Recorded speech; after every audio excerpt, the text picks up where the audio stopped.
Bien, bonjour à tous. Comme d'habitude, maintenant depuis plus d'un mois, nous avons l'habitude donc de nous retrouver le mercredi ou le lundi pour accueillir un acteur du monde sportif normand. Aujourd'hui, nous avons le plaisir donc d'accueillir Romain Morin. Bonjour, Malheureusement, l'année dernière, je t'avais invité, mais nous n'avions pas pu, vu les circonstances sanitaires, organiser ta conférence. Tout à fait. Donc, c'est avec un grand plaisir que je t'accueille. Comme toutes les semaines, je dis toujours que j'ai un grand plaisir à accueillir les conférenciers, mais c'est tellement sympa de votre part de venir partager votre expérience et expliquer votre métier dans les métiers du sport auprès des étudiants, que c'est relativement riche et c'est vraiment sympa de ta part d'avoir trouvé du temps et d'accorder ces 2 petites heures à nos étudiants. Avec plaisir, Frédéric. Voilà. Donc, chers étudiants, comme d'habitude, n'oubliez pas d'aller émarger sur eCampus. Ça, c'est le petit côté administratif de l'université, mais vous savez que c'est obligatoire puisqu'on est dans le cadre de travaux dirigés, pardon. Et puis, j'aimerais simplement que les 5 étudiants qui sont rapporteurs de la conférence de Romain puissent me signaler qu'ils sont bien présents par le chat. Je vous rappelle, chers étudiants, donc il s'agit de, alors je ne donnerai pas les prénoms parce que je ne les ai pas, d'Amiot, de Pamar, Lebré, Erquin et Euzé. Donc vous m'envoyez un petit message par le chat comme d'habitude. Et puis, les étudiants, si vous avez des questions, vous utilisez le chat et moi je les relais auprès de Romain. Donc Romain est quelqu'un de très actif dans le milieu du sport, le milieu sportif, préparateur physique, et donc à l'origine de la création de Sport-toi bien, si j'ai bien compris. C'est ça, Sport-toi bien, et vous allez le voir avec les diapos, aussi le rachat d'une autre salle de sport Espace Forme. Donc on a, voilà, comme vous pouvez le voir, on a en fait, j'ai 2 salles de sport. Sport-toi bien, une salle qui est dédiée donc au coaching sportif personnalisé sur rendez-vous. Donc les gens ils viennent me voir, voilà, on fait un bilan complet où on détermine les objectifs ensemble, on fait des différents tests d'effort, on calcule la masse graisseuse, masse musculaire, masse idéale, on prend des mesures, on fait des tests de souplesse, de proprioception. Et à partir de ce bilan-là, on est amené à leur faire des séances adaptées en fonction de leur pathologie, leur niveau physique du moment, jusqu'à une évolution pour atteindre ces objectifs. Donc ces personnes, ça peut être des sportifs de haut niveau, ça peut être des sportifs tout court, comme ça peut être des gens qui ont des pathologies, cancer, sclérose en plaques, pieds-bots, on a un peu de tout, des personnes aussi en surpoids, d'obésité, que ce soit obésité normale ou obésité morbide. Donc voilà, mais on a aussi des gens en bonne santé, des chefs d'entreprise, des cadres qui sont là aussi pour se faire aider, coacher et aller mieux dans leur vie de tous les jours. Alors, si tu veux bien, oui. Excuse-moi, je te coupe, mais c'est mon rôle aussi. C'est simplement pour donner du sens. Là, tu nous as déjà bien présenté ta structure. On reviendra peut-être plus précisément. Ouais. Ce qui va nous intéresser, ce qui m'intéresse, c'est ton parcours de vie, vie professionnelle. On va y aller tout de suite. Pour justement, comment t'en es arrivé à Sport-toi bien, en fait. Voilà. Et puis je finis juste, et on a aussi Espace Forme qui est au même endroit. C'est une salle de musculation traditionnelle et de cardio où les gens peuvent venir quand ils le veulent, 7 jours sur 7, de 6h à 23h. Voilà. Donc, mon parcours de formation, comme vous pouvez le voir, moi, j'ai pas fait un parcours scientifique. J'ai fait un bac STT Action Co. Pourquoi ? Parce que j'aimais bien le commerce et à l'époque, j'étais athlète déjà un peu de haut niveau. J'étais sprinter, je faisais de l'athlétisme. Je faisais un peu de foot aussi à côté. Et je me disais, si jamais je me blesse ou quoi que ce soit, est-ce que je vais pouvoir faire mes études à l'UFR STAPS de Caen ? Donc, j'ai voulu me donner une porte de sécurité. Je me dis, si jamais je me blesse, j'irai plutôt dans la filière commerciale.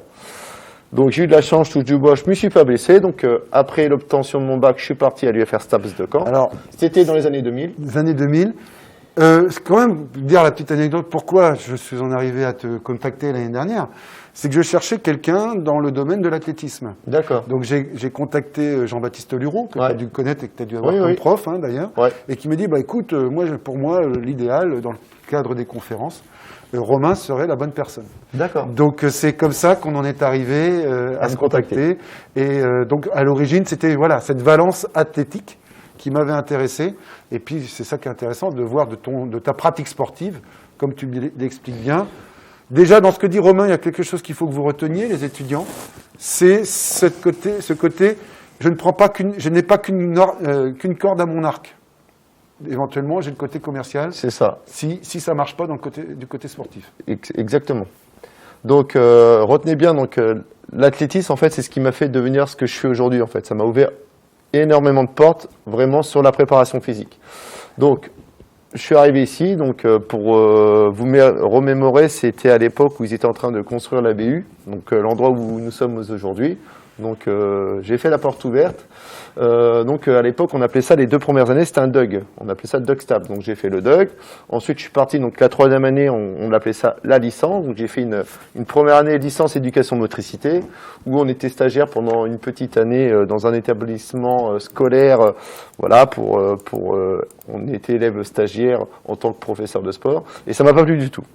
J'ai dit non, moi, c'est pas ce que je veux faire. Je veux entraîner. Je veux pas éduquer, entre guillemets. Je veux entraîner. Donc, quand j'ai éduqué, c'est entre guillemets, parce que dans l'entraînement sportif, on éduque aussi. Donc, je suis parti l'année d'après en licence entraînement du sportif. Et de là, je suis parti sur un diplôme universitaire de préparateur physique, d'expertise et de la performance à Dijon. Donc, le dernier fait avec Gilles Comiti.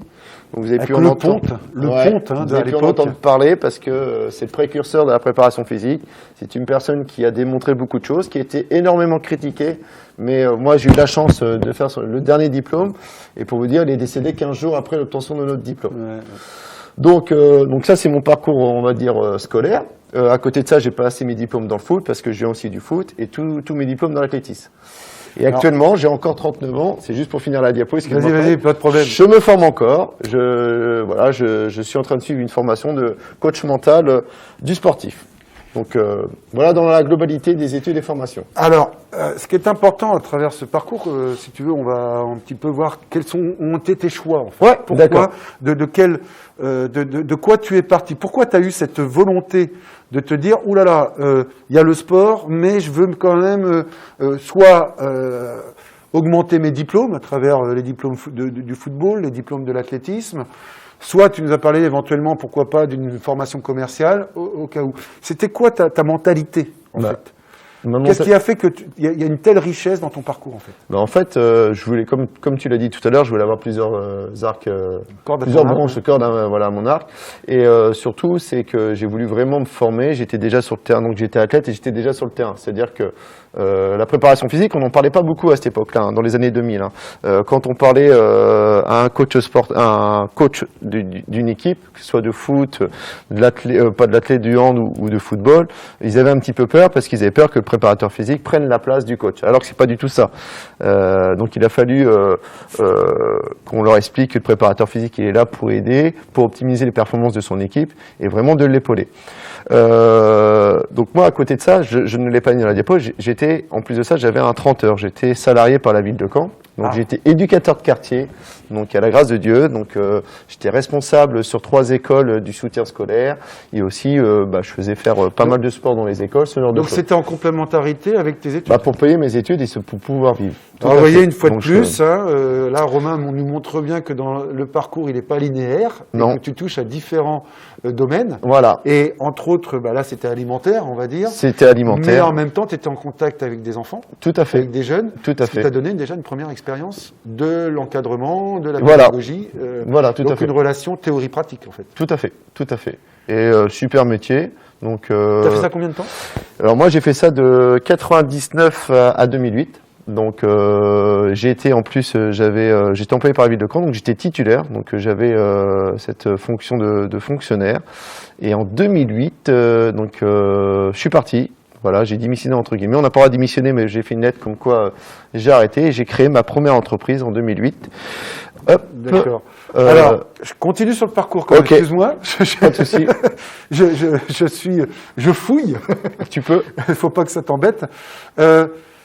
Tu as joué au foot aussi, alors si j'ai bien compris. J'ai joué jusqu'à CFA2. Tu peux nous parler un petit peu de ce parcours de footballeur ? Ouais, donc à la base, avant de me mettre à l'athlé, en fait, j'étais footeux. Donc j'ai joué au stade, Malherbe. Donc t'es canet d'origine, en fait. Je suis canet d'origine, moi. Je suis canet. J'ai grandi à Louvigny, donc pas très loin d'ici.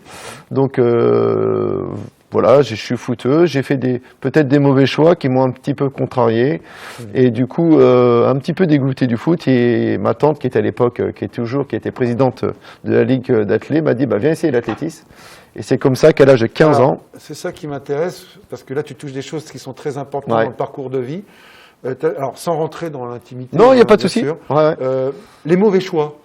ouais, mauvais choix. C'est-à-dire qu'il faut être capable de les analyser. Ouais, en fait... Tu avais quel âge Moi, j'avais 13-14 ans. En fait, à l'époque, par rapport à mon cursus foot, j'étais dans la meilleure équipe au stade à mon niveau. Et puis, mon frère se retrouve, en fait, une blessure au genou. Il se retrouve remercié du stade qui était un peu plus grand. Donc, il décide de partir du club. Et moi, je dis, je vais faire comme toi, sauf que au lieu de partir dans le même club que lui, je suis parti dans un autre club. Et en fait, voilà, ces mauvais choix ont enchaîné. Donc, j'ai atterri dans un club à Mondeville à l'époque où j'ai rencontré de charmantes personnes, mais je me suis pas senti bien. Tu vois. Donc, j'ai pas fait longtemps là-bas. Je suis allé dans un autre club. Après, j'ai été rejoindre mon frère, surclassé un petit peu plus haut. Et voilà, je retrouvais pas le goût de ce que j'avais trouvé au stade, en fait. Alors, moi, mon rôle aussi, tu vois, c'est de faire le lien dans ce que tu dis avec ce qu'on a pu vivre avec d'autres intervenants. D'accord. Et par exemple, rappelez-vous, Nicolas Ménard, enseignant de tennis, qui se trouve salarié dans une entreprise à Sablé-sur-Sarthe, dans une base de plein air, etc. Un événement dans sa vie arrive et ça ne lui convient pas et il décide d'arrêter et il part sur complètement autre chose et il trouve du coup un boulot d'enseignant de tennis alors qu'il n'avait pas les diplômes. À Cherbourg. D'accord. Donc les parcours de vie sont importants, c'est-à-dire qu'à un moment donné, et là tu dis quelque chose de très important, Romain, je crois, c'est quand on se sent pas bien, même si on est avec des gens de qualité ou quoi que ce soit, il faut savoir dire stop. Naturellement, de manière correcte, mais il faut savoir dire stop parce que si on n'est pas bien dans cet endroit où on évolue, eh bien, il faut, surtout quand on est jeune, quand on a 14, 15, 16 ans, ne pas hésiter à aller vers autre chose. Tout à fait. Et j'en suis content, en fait, avec le recul, parce que, comme je vous ai dit tout à l'heure en préambule, si j'en suis arrivé là, c'est vraiment grâce à ce parcours d'athlète qui m'a ouvert beaucoup de portes. Donc j'arrive à l'athlétisme. Alors l'athlétisme, grâce à quelqu'un de ta famille, hein, si ma tante, donc que je remercie, la petite Pascal. Donc j'arrive en 96-97, donc j'ai 14-15 ans. Et de là, en fait, l'athlétisme, ça m'a fait découvrir ma femme. T'es arrivé au CAC ? Je suis arrivé, alors c'était le SMAC à l'époque. Le SMAC à l'époque. Il y avait le SMAC, il y avait l'USCC et la SPM. Puis après, il y a eu la fusion et on est devenu le camp athlétique club, le CAC. Et Jean-Baptiste était Luro, était lui à l'USCC, donc le club rival en fait, si vous voulez. On était sous les vestiaires et les bureaux étaient sous la tribune d'Elitas. Je sais pas si vous voyez pour les étudiants. Et en fait, il y avait deux portes et on était collés et on était rivaux. Et quand je dis rivaux, c'était un peu comme Marseille et Paris. D'accord. Et puis un jour, il y a eu un projet de la fusion des trois clubs. Et ils l'ont bien fait parce que c'est un super club. Donc je suis arrivé à l'athlé, donc on touche un petit peu à tout au début, et puis je me suis perfectionné dans le sprint. Donc j'étais coureur de 100, 200. Tu jouais quel poste au football ? Alors moi j'avais commencé attaquant, et j'ai fini milieu droit, et j'ai fini sur mes dernières années, ce que j'ai repris plus tard le foot, 6 et défenseur central. D'accord, voilà. donc mais tu as commencé comme sprinter dans le foot. Quand j'ai repris, j'étais sprinter, donc c'est pour ça que je jouais sur un couloir et je prenais tout le monde de vitesse. Ouais. Donc vous voyez, il n'y a pas de secret non plus, hein. C'est des qualités physiques qui amènent Romain à jouer plutôt comme à l'avant, parce que tu cours vite. Ouais. Et puis, du coup, quand tu te retrouves à l'athlétisme, c'est plutôt cette valence sprinter qui va se mettre en avant. Et là, ils vous font découvrir. Donc ensuite, vous vous entraînez beaucoup. C'est des performances qui sont rattachées à soi. Pas comme dans le foot où c'est quand même un sport collectif, même si la performance de l'équipe est liée à chacun. L'athlétisme, c'est votre performance, c'est la vôtre, c'est votre travail. Et si vous bossez pas correctement, vous n'obtiendrez pas les résultats escomptés. C'est comme dans les études. Hein. Alors, une petite question par rapport au foot d'un étudiant. Et aujourd'hui, le foot vous manque pas trop ? Eh ben, figure-toi que je suis entraîneur futsal donc je file un coup de main au club du Chemin Vert à Caen. Donc je suis entraîneur de la R1 futsal et j'ai appris une licence en tant que joueur pour aider l'équipe senior avec Ilyes Daoudi qui est le coach de l'équipe qui est aussi l'éducateur quartier du chemin vert. On a repris un petit peu le club et on file un coup de main. Donc, on est à l'heure actuelle premier de D2. Voilà, mon niveau est assez faible, mais ça me correspond bien à 39 ans. Ça me permet de jouer derrière tranquillement. T'es encore voilà, jeune. donc non, ça m'a manqué et j'y suis revenu. Je suis revenu à mes premières amours. Donc voilà, et ça me permet de lier en fait tout ce que je sais faire et de le mettre au service des Donc petits le jeunes foot de est une quartier. passion en fait à l'origine. Le foot, c'est une passion. C'est toujours une passion. C'est D'accord. toujours une passion. Donc ça c'est important Comme aussi. l'athlé, j'ai suivi, en faisant le diapo hier soir, je suivais le meeting du Pas-de-Calais qui était en direct sur France 4, tu vois, en même temps. Tu vois. Ouais, d'accord. Donc, Donc voilà, ça c'est très important, la passion. C'est-à-dire que de quelque chose qui te motive, qui te donne envie de faire, un peu de déception à l'âge de 13-14 ans, à travers des rencontres ou des endroits où tu n'étais pas forcément bien. Néanmoins, cette passion, je dirais, du sport, quelque part, à travers le foot, t'amène vers l'athlétisme, sprinter. Alors, cette expérience d'athlète, alors. Donc cette expérience d'athlète, donc au début, voilà, j'étais déjà à l'époque quand je faisais du foot et que j'ai commencé à atteler, donc au foot j'étais le plus rapide de l'équipe. J'arrive à l'atteler, je pensais être rapide, et en fait j'étais rapide mais contre les filles, pas contre les gars de mon âge parce qu'ils étaient déjà entraînés. Et donc au début, bah voilà, je faisais pas trop de podium, j'étais 4, 5e place, 6e place, donc c'était frustrant. J'ai bossé, et vraiment mon explosion. Écoutez bien, mon explosion, ça a été la première année arrivée à l'UFR Staps de Caen. On découvre la musculation, ce genre de choses. Donc à l'époque, on avait une petite salle à Baco, on a commencé ici, puis on a eu la salle toute neuve, à l'époque elle était toute neuve dans le gymnase. Ouais. Et du coup là, j'ai vraiment explosé. C'est-à-dire que tous ceux qui me battaient avant, ils sont, après ils étaient loin derrière moi. Donc en fait, c'est une préparation physique sur du long terme, voilà. Et puis la découverte de la développement musculaire, en l'occurrence. Voilà, c'est ça. Qui t'a permis de rattraper ton retard dans le domaine de l'athlétisme. Voilà. Et puis alors, de passer. Quand tu dis long terme, c'était sur combien de temps à peu près? Bah écoutez, au début c'était les années du lycée, donc c'était seconde, première, terminale, donc et sur puis 3 ans. 3 ans. Donc malgré sur les 3 ans, il y avait quand même un rapprochement vers les autres, Et puis après, c'est vraiment l'année de tous mes records, ça a été mes années à l'UFR Staps, parce qu'on fait quand même pas mal de sport, on est quand même pas mal aiguillé, mine de rien, malgré que j'entends beaucoup de critiques sur le fonctionnement, mais ça fait partie de la vie. Hein. Donc ça m'a fait prendre conscience pas mal de choses, mon cheminement. Donc depuis tout petit, je voulais faire prof de sport, et c'est à partir de là que j'ai commencé à reprendre une licence au foot. Donc je suis revenu au foot en senior. Donc j'ai lié les deux. Donc quand j'ai allié les deux, je peux te dire que le foot, c'était une rigolade. Hein. C'était une rigolade. Physiquement, par rapport aux autres. Tu devais avoir, effectivement. Donc vous voyez, là, c'est drôlement intéressant ce que nous explique Romain. Une balance sportive footballistique qui évolue vers l'athlétisme et la découverte, quelque part, de la préparation physique. C'est ça. C'est ça parce que, du coup, vu que j'étais un bon athlète de la région et interrégion, on fait des stages. On est pris dans les meilleurs... on fait des stages régionaux. Il y a des entraîneurs... on a le DTN. On a eu de la chance d'avoir Daniel Lègre, qui a été DTN, qui était entraîneur du relais, et voilà, qui était un peu notre coach. Et en fait, il y avait eu les premières études où on était filmé, analyse de la posture, analyse du travail athlétique, etc., etc. Et en fait, tu prends conscience comment tu peux gagner quelques centièmes. C'est pas grand-chose sur un kilomètre, mais c'est énorme pour l'athlétisme. Donc à partir de là, vous prenez de l'expérience, et puis vous commencez à vous former. Je commençais, donc, vu que j'avais le BAFA, j'entraînais déjà... Ah, t'avais le BAFA en plus? Oui, j'ai le BAFA aussi, je l'ai pas mis, j'ai le BAFA. Ah oui, mais tu vois, comme quoi on découvre à travers la conversation. Hein. Donc je travaillais avec les jeunes à côté, et j'ai commencé, donc ma femme, qui est à l'heure actuelle... J'espère que vous savez tous ce que c'est que le BAFA. C'est le brevet d'aptitude aux formations d'animateur. C'est pour encadrer les tout petits de 3 ans à 17 ans. C'est dans le cadre de l'animation. Vous savez, dans les centres de loisirs, les MJC, ce genre de choses. Voilà, donc drôlement intéressant. Donc, tu as ton BAFA, tu avais une balance sportive Non, j'ai passé... Je sais qu'il y avait des balances ski, par exemple. Ouais, non. Toi, tu es resté sur le diplôme... Le BAFA, donc avec la base, une semaine, ensuite stage pratique 14 jours, et puis perfectionnement. Et là, tu avais quel âge à ce moment-là? J'ai fait mon BAFA dès que je pouvais faire 17 ans. À 17 ans. 17 ans. Donc là, déjà, ce qui est drôlement intéressant, c'est que tes forces de proposition, tu vas taper aux portes, tu vas changer de club, et pourquoi pas, c'est une bonne idée, parce que je suis pas bien en droit, je cherche, je découvre l'athlétisme, mais il y a des opportunités, il y a des rencontres, mais ce qui est drôlement intéressant aussi, c'est que tu vas à l'encontre Ouais, c'est ça. Ouais, c'est ce que- Après, j'ai été chercher aussi les.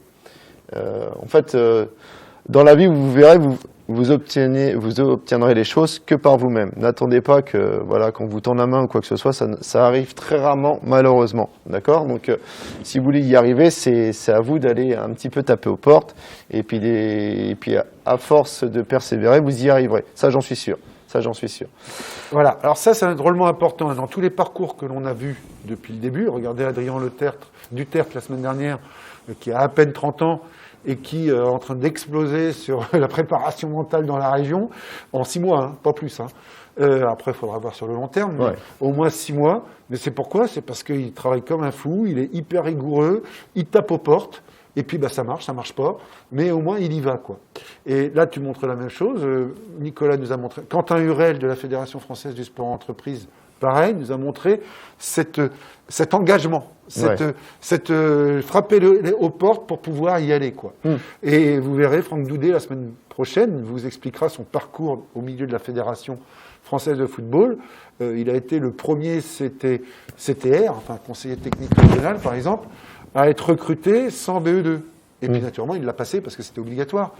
Mais pourquoi? Parce qu'il avait frappé aux portes. Voilà. Donc ça, c'est drôlement important dans ton parcours. C'est pour ça que je me permets de revenir sur ton parcours. Oui, je comprends. Et on découvre, entre autres, que tu as passé le BAFA, Ouais.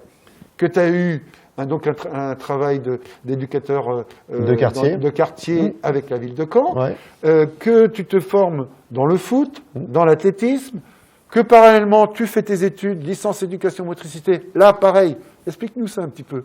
Tu deviens enseignant? Bah oui, en fait, en plus, donc j'avais choisi vraiment le collège qui m'avait plu. Donc, je suis retourné au collège René Lemierre qui n'existe plus, Oui, qui mais n'existe plus. là où j'avais été. Donc, j'étais avec la femme donc j'étais avec Michel Caro. Oui, bah La oui, femme, Michel.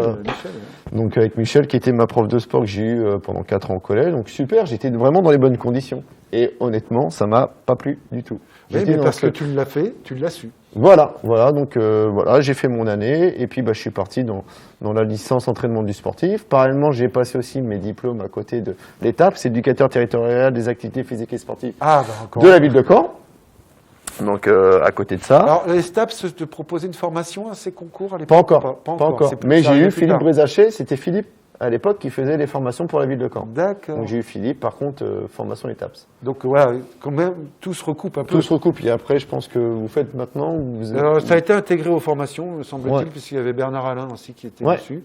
Bernard qui part bientôt à la retraite. Il intervenait aussi. Ouais, tout Ouais. à fait. Donc, et ils sont toujours là-dessus. Hein. Ils D'accord. sont toujours énormément investis sur ces concours-là. Mais vous voyez, ce qui est important, c'est que Romain s'ouvre les portes et n'a pas qu'une seule corde à son arc, comme on disait. Et tu avais quel âge déjà à cette époque-là? Alors, cet âge-là, j'avais 22 ans, entre 22 et 23. Donc, tu avais l'âge de nos étudiants. Ouais, et en fait, pour raconter un petit peu ma vie, Oui. donc moi, pour venir à l'athlé, donc j'y arrive 96-97, et puis bon, je passe le BAFA. Donc c'est ma femme, à l'heure actuelle, qui n'était pas ma femme, qui était ma meilleure amie, qui était athlète. Et on savait pas, on était voisins en plus, donc à Louvigny, mais on savait pas, on l'a su quoi 2-3 ans après, qu'on n'habitait pas très loin l'un de l'autre. Elle me dit, bah toi qui aimes les jeunes et tout ça, viens entraîner avec nous à l'athlé. Donc c'est comme ça que j'ai aussi entraîné à l'athlé, que j'ai passé mes diplômes. Et du coup, ma meilleure amie est devenue ma femme, donc Florence. Et mon année, en fait, c'est peut-être ça aussi, hein, de licence éducation motricité. Il m'arrivait plein de choses. Je construisais ma maison. Donc j'étais encore étudiant, mais vu que je bossais, voilà, je construisais ma maison. Et j'ai eu ma fille, en fait. J'ai eu ma fille, Léane. Donc voilà, qui m'a fait prendre conscience de pas mal de choses.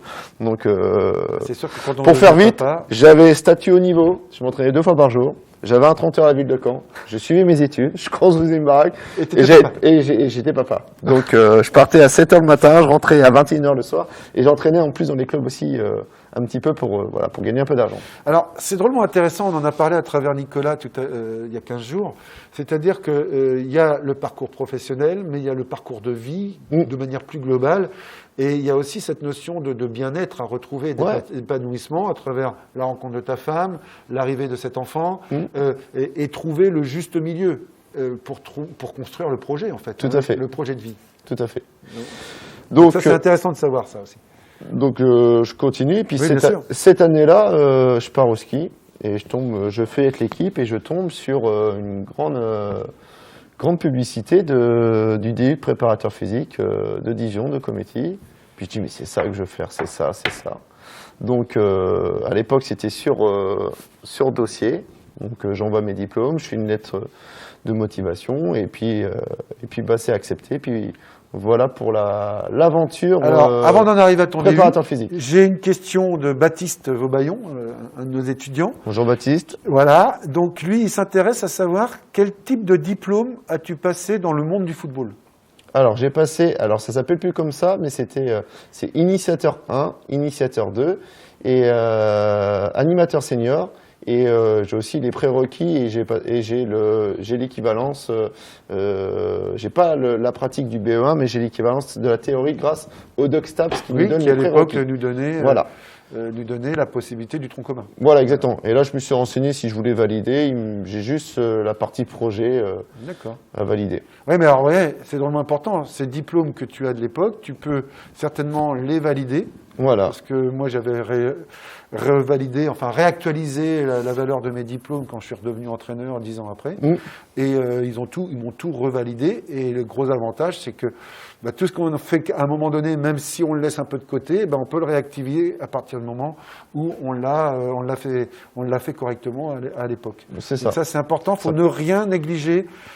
Tu prenais l'exemple d'un étudiant tout à l'heure qui veut s'orienter vers une autre filière. Voilà. Mais Romain lui a bien dit, comme moi je fais toujours aussi en tant qu'enseignant qui suit mes étudiants, allez toujours jusqu'au bout. Ne lâchez pas votre licence entraînement sportif ou quoi que ce soit. Si vous avez un autre projet, allez jusqu'au bout. Parce que vous ne savez pas pourquoi, mais peut-être que ça vous servira dans quelques temps. Vous ne savez pas de quoi la vie est faite. Peut-être que dans 6, 7, 8, 9 ans, vous allez rechanger d'avis, vous allez revenir à vos premiers amours. Donc, voilà. Validez, même si je peux comprendre que ça peut être embêtant, même chiant, vu la période.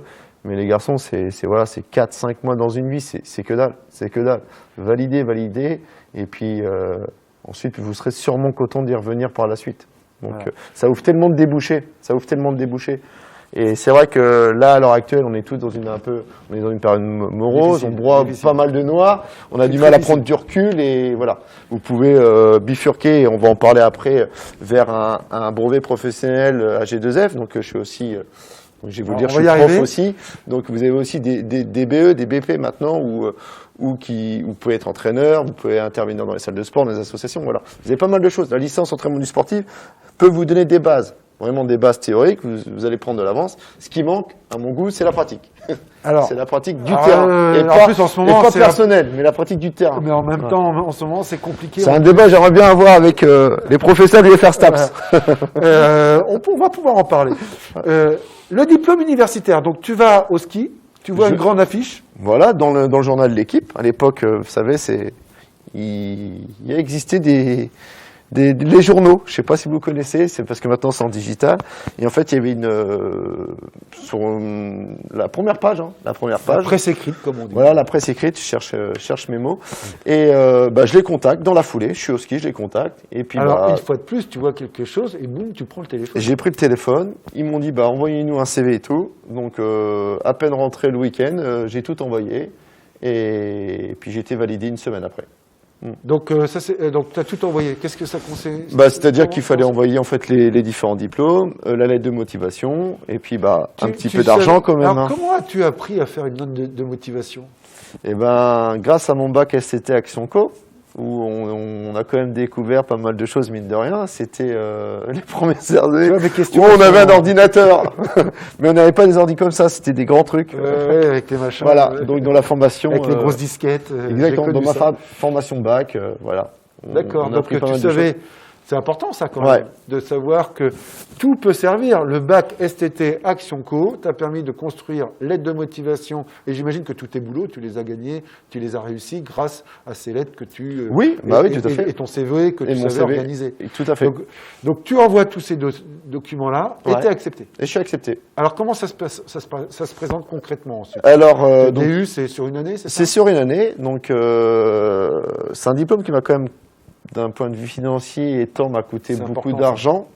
Parce qu'à l'époque, c'était quelque chose qui était aux alentours de 4 000 €. Oui, mais je crois que c'est à peu près toujours.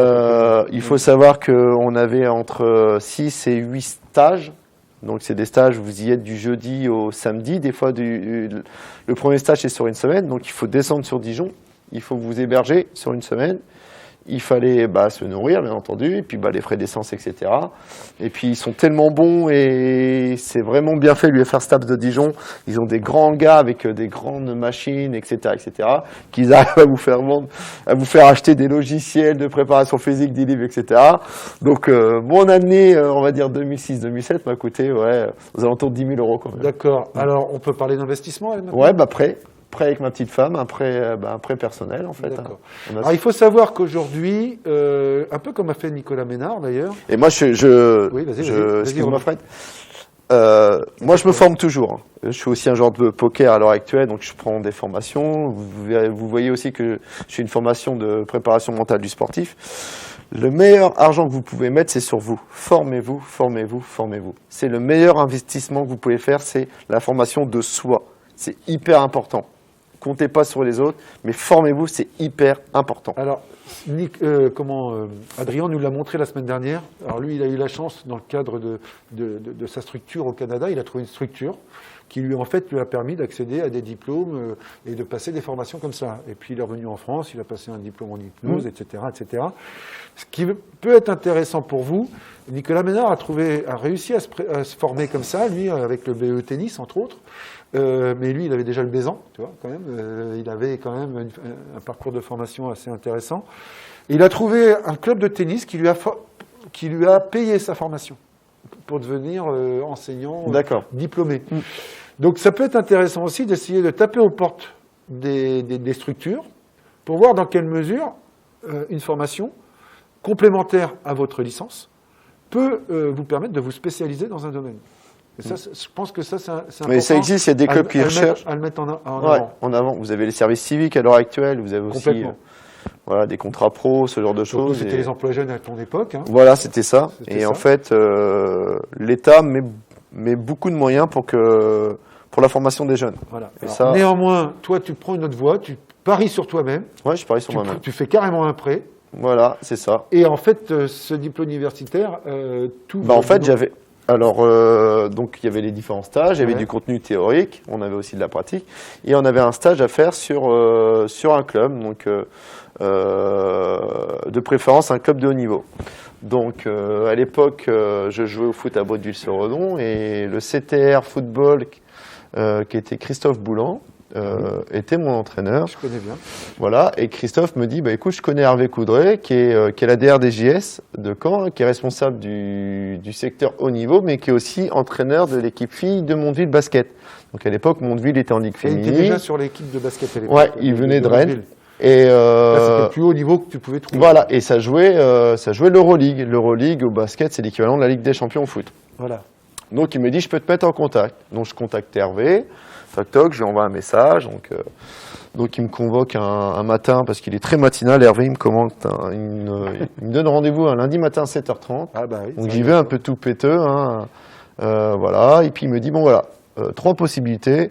Soit tu t'occupes du centre de formation et tu fais tous les tests que tu as envie de faire. Voilà, ta carte blanche.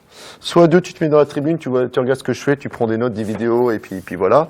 Ou soit 3, tu es sur le terrain, et puis tu t'équipes de l'équipe première. Et par contre, je veux pas que les filles aient trop de courbatures. Et il me dit, je te laisse pas le choix, dès demain matin, je vais te voir à 9h, et tu t'occupes de l'équipe première. Alors, une fois de plus, Romain, drôlement intéressant, tu prends contact. Ouais. Et la personne, comme quoi, faut oser. Parce que quand même, Hervé Coudray, c'est pas un petit monsieur, quoi. Non. C'est un sacré entraîneur qui a montré, il a quand même fait monter, s'est occupé du Mondeville à haut niveau pendant des années. Ouais. Ensuite, a quand même fait monter le camp basket club. C'est mes diapos d'après, je vous Ah bon, excuse-moi, j'anticipe. Je fais partie de son staff, en fait. Vous avez Hervé. Donc là, on est avec l'équipe nationale du Mali. Simplement, d'un point de vue, pour les étudiants, vous voyez là, c'est super, ça veut dire que la rencontre avec Hervé, tu vas frapper à sa porte, parce il t'ouvre sa porte, il m'ouvre sa porte. Par contre, il te teste. Voilà, il me teste, et moi, je viens de l'athlète, je suis quand même sûr de moi, je suis quelqu'un de sûr, donc je me souviens de la première séance, on jouait Varsovie le mercredi, donc j'arrive le mardi, je connais personne, il me dit, fais-moi l'entraînement, moi je partirai sur la fin, et fais-moi un truc pour le lendemain. Et je me souviens... Mais tu dis que tu t'y connaissais pas en basket ? Non, je m'y connaissais pas en basket. Non. Et c'est pour ça qu'il y a et j'interviens sur les diplômes de basket. Ouais. Excellent. À l'époque, je ne connaissais pas, mais après, un préparateur physique, voilà, il s'adapte à tous Alors, les il te sports. demande de faire quel type de séance? Alors, il me dit, fais-moi une séance pour me préparer les filles pour le mercredi. J'y écoute. Il me dit, qu'est-ce que tu physiquement, pourrais tu me veux faire? dire. Voilà. J'y vais, Physiquement. écoute, je vais te faire une séance d'explosivité, de technique course, Alors, voilà. un petit peu de Donc déjà, tu pliométrie. es dans ton rôle de préparateur. Exactement. Il me dit, ok, pas de souci, je veux pas qu'il y ait de courbature. J'ai pas de souci. Donc, on arrive le mardi matin, voilà, et on fait les présentations, je fais ma séance, top, vraiment top. Hop, il finit. Et puis le match le lendemain. Donc j'arrive, il m'avait gardé une petite place, puis il se déplace, il vient dans la tribune, il se déplace, il vient me voir. Je dis donc bonjour monsieur Coudray, à l'époque je vous voyais, toi un peu en stress, je dis ça va, non, il me fait oui. Bon, juste une petite info, il me dit les filles elles sont courbatures à mort. Et là, stress un peu. Et là, je veux garder la face, je dis, vous inquiétez pas, il va y avoir un échauffement, une fois que l'échauffement va être fait, les courbatures vont être à tête. C'est toi qui as pris l'échauffement ou c'est... Non, à l'époque, Elles se non, sont non, débrouillées. pas pour le moment. Non, D'accord. il y avait un assistant, voilà. Ok. Donc l'échauffement, voilà, avec l'échauffement et le début de match, mais voilà, ce que j'ai fait hier, voilà, ça portera ses fruits. Donc il y a un peu de pression quand même. Un peu de pression, mais je l'assume, je l'assume. J'ai dit, ça portera ses fruits en fin de match. Tu voilà, savais. on a fait, voilà. Oui, je viens de l'atteler et tout, donc j'étais, savais. je savais. Mais dans la réalité, ça se passe pas toujours comme on le veut. Mais avec chance, ça s'est passé comme, voilà. Tu l'avais prédit. On perdait à la mi-temps de, je crois, de 15 points, quand même. Donc, grosse pression. Et on finit à gagner le match et on se qualifie pour le prochain tour. Donc, voilà. Et après, donc, Et en fait, les effets que tu pensais, alors, les quelques courbatures que les voilà, joueuses mais c'était ont logique parce que ressenties, c'était, voilà, parce c'était que, une voilà. autre façon de travailler qu'elles n'avaient pas l'habitude de faire, les filles. Bien Donc, il y avait sûr. des petits sauts à répétition, il y avait un petit peu de pliométrie haute, Mhm. voilà, des sauts en contrebas, des contre-mouvements de jump, etc. Mais malgré tout, Associé au basket, et puis en fin de match, boum, ça les libère. libéré, et puis, bah, courait tout le temps. Ouais, c'était vraiment bien. Voilà, sur une séance. Après, Et ça là, ne veut pas dire l'aventure que c'est la commence. séance qui les a fait gagner. C'est juste, bon, il y a eu un peu d'aspect mental, quelque Oui. chose de nouveau, etc., etc. Et là, Donc, l'aventure commence avec Hervé. L'aventure commence avec Hervé, donc du coup, hop, on va aller sur l'expérience Ouais, vas-y, professionnelle. vas-y. Donc je suis stagiaire pendant un an, du coup, à l'équipe de Mondeville, et de 2006 à 2013, Alors, je suis avec juste lui. un petit truc, Romain.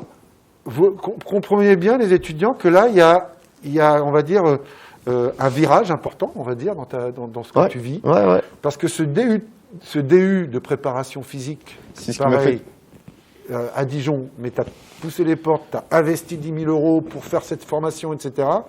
Mais derrière, ça t'amène vers Hervé Coudray Ouais. et le haut niveau. Et le haut niveau. Et là, ça y est, tu t'en lances dans Et ton je- boulot de préparateur physique. Exactement. Et pour revenir un petit peu en arrière, quand je me suis inscrit au DU de préparateur physique, j'aurais jamais cru ou pensé être dans le basket. Je me suis dit, ouais, je connais du monde en foot, dans l'athlé, je vais C'est essayer drôlement d'aller là ou important, là. Et non, en fait, dans le basket. Et du coup, Pierre Hervé, il était vraiment précurseur Alors, aussi. rappelle-nous, donc, qu'est-ce qui t'a donné l'idée de contacter Hervé Coudray? c'est pour Christophe Boulan qui était le coach, mon coach de foot. J'ai repris le foot, donc je faisais un peu les deux là, Ouais. à cette époque-là. Mon coach de foot de faire... Bon, merci Baudu-sur-Odon. Christophe. Ouais, merci. Et du coup, je deviens donc préparateur physique de l'équipe de Mondeville de 2006 à 2013.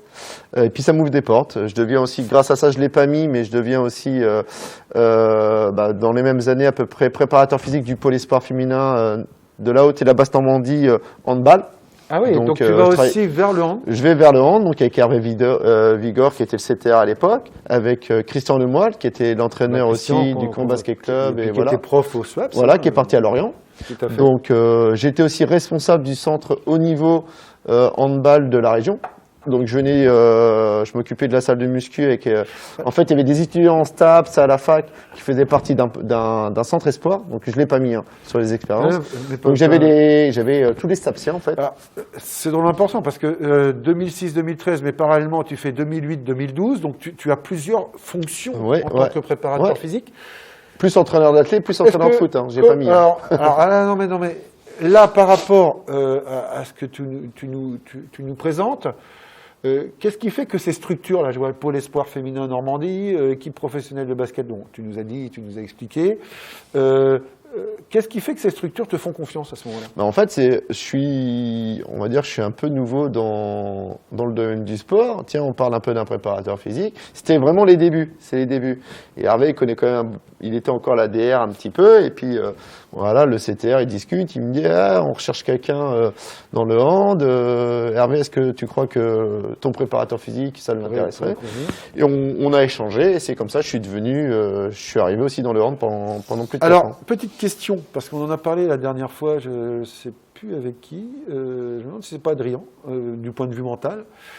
tu arrives dans le basket, tu fais le hand, préparation physique, donc tu as ton DU qui est une formation, on va dire, générale de la préparation physique.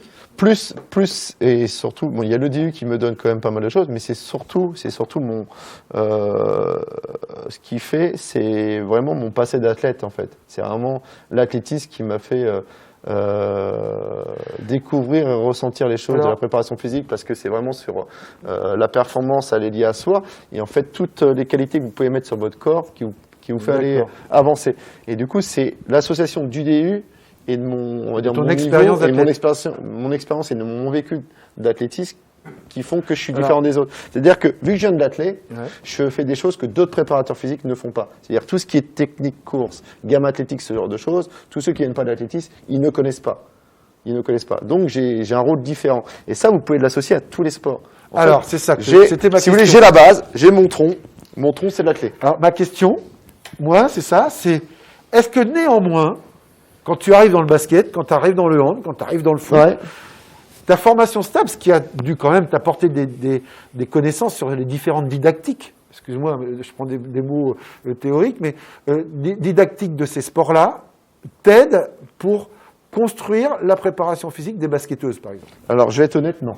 Non, pas du tout. C'est pour ça que je te disais, je voudrais Parce que un débat. La semaine dernière, en préparation mentale, on disait quand même, Adrien disait que sa formation initiale sur la connaissance de différents sports, ça lui permettait d'adapter en fonction des stress reconnus, des choses comme ça. Parce que après, il aurait fallu que j'approfondisse peut-être sur un master sur l'autre chose, mais à l'époque, le DUG, voilà, tu connais les programmes comme moi, c'était voilà, quand tu avais hand ou basket, au début tu travaillais sur l'historique, comment que ça arrivait là, etc., etc.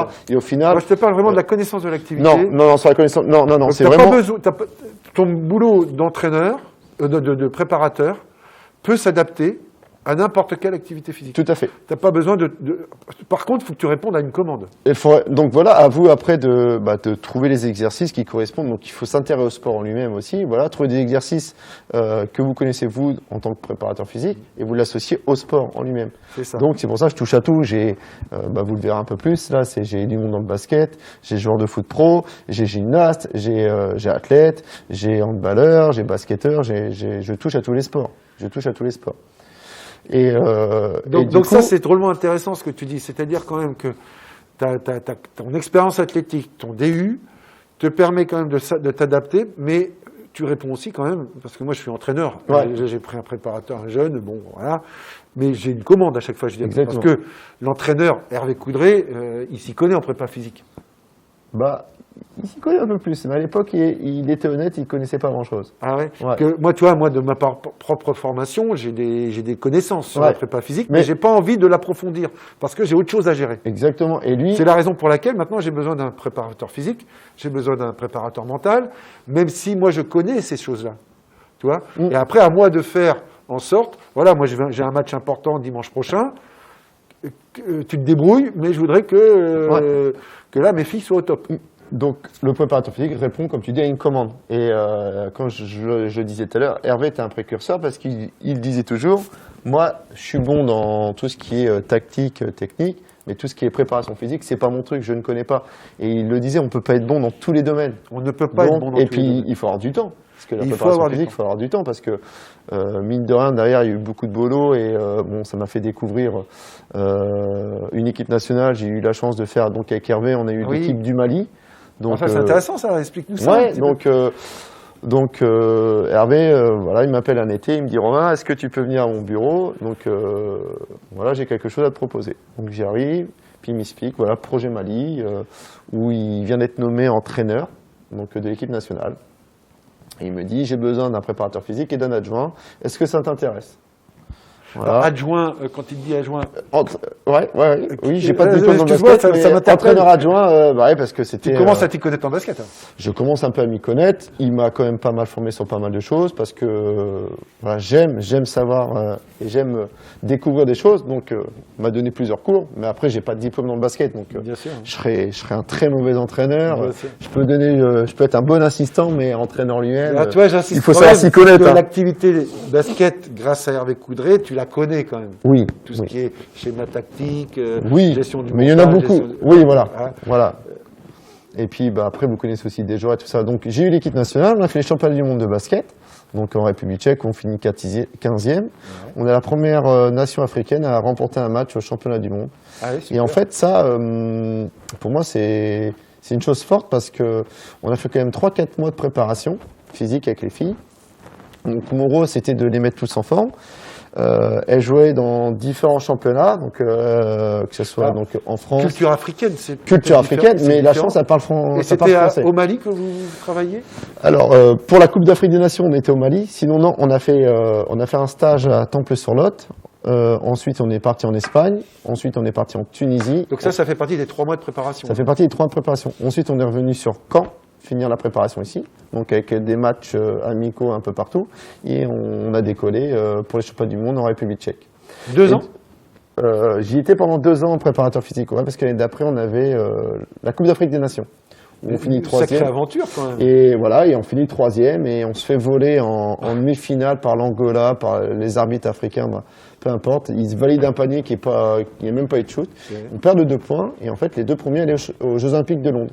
Ah, donc il manque juste ça en fait. Mince. Donc la préparation physique, j'ai pu vraiment l'exploiter à fond pendant 4 mois à chaque fois parce que c'est des stages qui sont assez longs. Et du coup il y avait des filles qui étaient en surpoids et tout. Et je suis content de moi et même Hervé il l'était parce qu'on a réussi à faire quand même, on est la seule équipe à l'époque à avoir enchaîné 3 matchs, être allé en prolongation. Ah ouais. On a joué contre des grosses nations et on a réussi à tenir jusqu'en prolongation. Donc physiquement, elles étaient Il y a vraiment une top. petite phrase que tu viens de dire, ce qui est drôlement intéressante du point de vue de ce que tu es, de l'humain, c'est je suis content de moi. Et ça, c'est drôlement important. Il faut que vous soyez fiers de ce que vous faites. C'est-à-dire que on peut vous renvoyer des images négatives, on peut néanmoins, là, cette expérience, d'ailleurs, puis Hervé Coudray continue à te faire confiance. Ouais. Je mets une petite Je photo. pense que tu peux effectivement être content de toi à travers ce que tu Ouais. nous racontes. Et ça, c'est drôlement important pour évoluer dans son métier. Tout à fait, tout à fait. Puis savoir aussi de se remettre en question. Mais Bien sûr. c'est vrai, d'être fier de soi, ça fait plaisir. Quand vous voyez des photos comme ça, moi, ça me rappelle pas mal d'images. oui. Hervé, on bosse toujours ensemble, on intervient sur différents diplômes. Et c'est vrai qu'à chaque fois qu'on parle du Mali, on saoule nos femmes parce qu'on est hyper nostalgique. On a des anecdotes. On a fait plusieurs voyages à Bamako pour faire de l'humanitaire et aussi pour faire des conférences d'entraîneurs, etc., etc. Donc, c'est une aventure humaine. Très accueillant, découvrir un autre mode de vie. Non, c'est top, c'est Ouais. top. C'est toi top. qu'on voit là Tout au bout à droite, ouais, c'est moi. À droite, là. Voilà, avec un peu plus de cheveux, un peu plus. T'as une taille de basketteur. Hein. Bah, t'as vu, je suis petit, hein, parce que Astan Dabo, la plus grande, elle faisait quand même 2,13 m. Ah ouais. Et Hervé, on On prend voit Hervé Ouais. à gauche là, hein, c'est ça. Ouais, c'est ça. Donc, Ah, donc grosse expérience. Donc ça a duré 2 ans. ça a duré 2 ans. Ça a duré 2 ans. Et donc cette envie de devenir chef d'entreprise. Alors, on revient. Entre-temps, en 2008, à la fin donc je finis en 2007 mon diplôme de DU, en discutant un peu avec un associé à l'époque, Guillaume, avec qui on a fait la formation, on décide, pourquoi on mettrait pas nos compétences au service du particulier ou des personnes pas trop sportives ou sportifs. Et du coup, on a créé ensemble Hack en la forme, donc qui existe toujours, et c'est pour ça que j'ai mis le premier centre de remise en forme réservé exclusivement au coaching sportif personnalisé. C'est-à-dire que ça n'existait pas à l'époque. Donc c'était sur rendez-vous, donc avec des bilans, etc., etc. Donc on a eu. Les réseaux sociaux n'existaient pas non plus à l'époque. C'était le début de Facebook, Ouais, c'est mais ça. voilà, il y avait un peu de page internet, mais c'était pas autant Donc puissant il a fallu que taper maintenant. dans un réseau concret, enfin. Ouais, comment vous avez fait alors Et à l'époque, on a fait du publi-postage, on était mettre des flyers dans les boîtes aux lettres, on a fait de la pub, ce genre de choses. On a fait. Là, Action Co là. Ah là, avec son co, il m'a servi. Hein. On en a fait des kilomètres. Hein. On a ciblé en fait, on a ciblé une clientèle autour d'où on était, sur plusieurs rayons de kilomètres. On nous a filé aussi des coups de main et on a boité pendant des semaines et des semaines et des semaines. On a fait une grosse porte ouverte. Au début, on a une anecdote avec Guillaume, on fait ça samedi.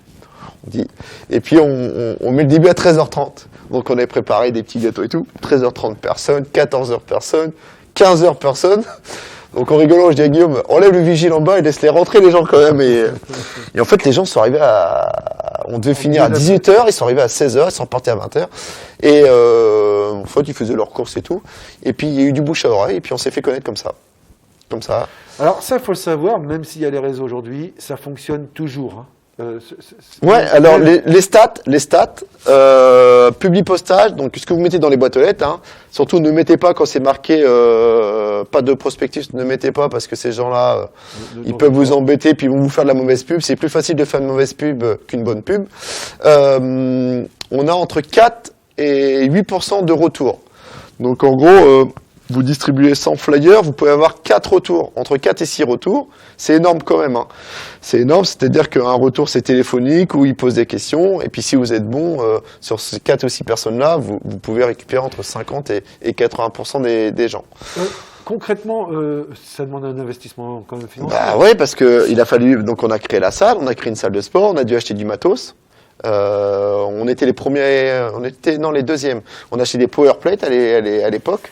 Donc des plateformes vibrantes qui permettent de renforcer le muscle en profondeur, de récupérer beaucoup plus vite et de retrouver une certaine élasticité au niveau du muscle. Donc je travaille encore avec ce genre de machine, c'est vraiment top.